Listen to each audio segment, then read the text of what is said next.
C'est eux qui ont créé les conditions du retrait des pays de l'AES. Et ils vont se réunir. Est-ce que vous imaginez cette CEDEAO? Les gens ne payent même pas leurs cotisations. C'est l'Union européenne qui paye leurs cotisations. Et c'est eux qui complètent leur budget. Vous imaginez dans le siège de la CEDEAO, il y a des militaires, des colonels et des officiers supérieurs européens qui ont des bureaux dans les bureaux de la CEDEAO pour manipuler. Vous avez vu le dernier sommet? C'est une ministre d'un autre pays qui vient. Vous avez vu la photo, elle donne des instructions, le doigt en l'air au président de la commission, comme un élève qu'on a surpris dans les toilettes. On lui fait comme ça, la tête baissée. Président de la commission de la CEDEAO, un ministre, un sous-ministre d'un autre pays. Et c'est ce monsieur qui vient nous menacer. Mais ils ne connaissent pas les Maliens. Nous, nous sommes un peuple de guerriers. On a renvoyé les Français. Et tous les présidents qui se sont attaqués au Mali, en Afrique, ils ont tous mal fini. Et c'est pourquoi j'ai dit à tout le monde, laissez-nous en paix. On ne mettra pas de bases étrangères chez nous. Depuis le président Modibo Keïta, il a chassé les bases étrangères. Moussa Traoré les a éloignés. ATT est venu, ils ont tout fait parce qu'ils se disent que c'est un homme qui peut manipuler. ATT a refusé. Quand ils ont installé la base, comment ils l'appellent, au Burkina, en 2019, je ne sais pas, il a un nom, c'est une base secrète. Comme aujourd'hui. Ils ont caché ça à la population et aux médias. Cette base est restée jusqu'à récemment. Quand le pouvoir qui l'a amené est parti, cette base-là est tombée. Pendant cette période, ils ont voulu installer une base au Mali. ATT leur a dit non. L'armée malienne ne va jamais accepter ça. Donc c'est dans notre ADN. Et qu'est-ce qu'ils ont fait? Ils ont instrumentalisé des terroristes pour obliger notre président de transition à leur faire appel. Mais même là, il a mis une nuance. Il a dit appui aérien et renseignement. Il ne leur a jamais dit de venir s'installer chez nous, mais ils sont venus. Est-ce que vous savez que même cette lettre-là, qu'ils ont fait écrire à notre président, parce que c'est leur ambassadeur qui a fait des va-et-vient et faire signer, quand on l'a cherché, il n'y en avait pas dans les archives au Mali. Pour trouver ça, on a été sur le site internet de leurs institutions. C'est là-bas qu'on a trouvé la copie de la lettre du président par intérim du Mali, qui appelle l'opération Serval. Mais vous croyez que ça peut continuer?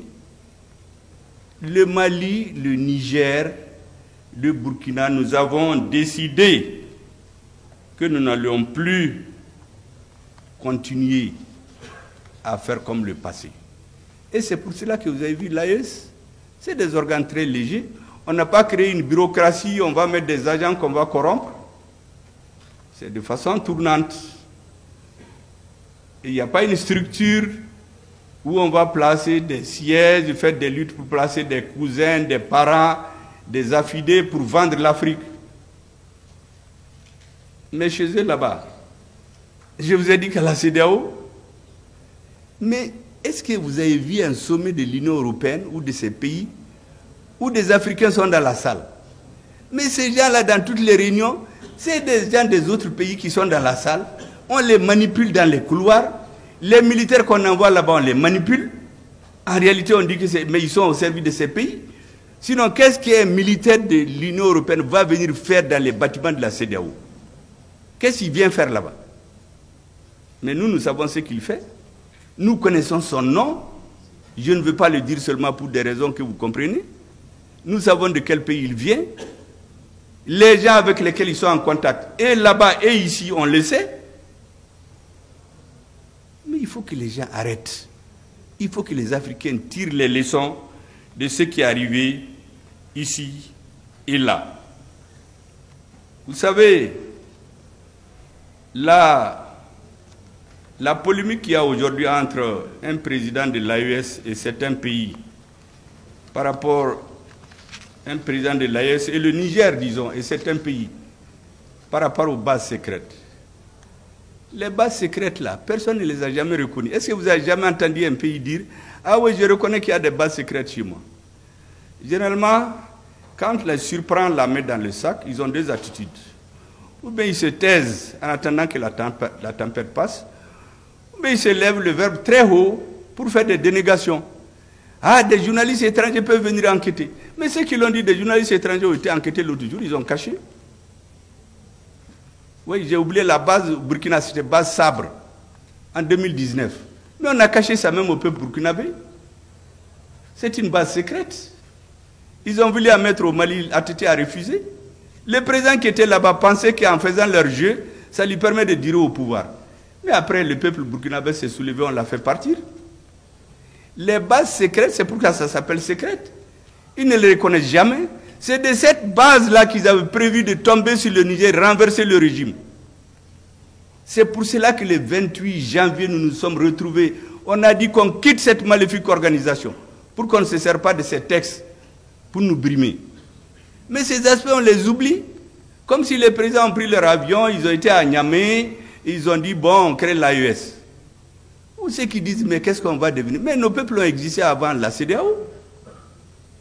Pourquoi ils vont pas... Ça me rappelle exactement quand on chassait la MINUSMA d'ici. On dit, mais qu'est-ce que les Maliens qui travaillent là-bas vont devenir? Mais ces Maliens existaient avant la CEDEAO. Vraiment, je voulais dire que tout cela doit amener les Africains à comprendre. Notre dessein doit dépendre exclusivement de nous, de nos peuples, de nos dirigeants.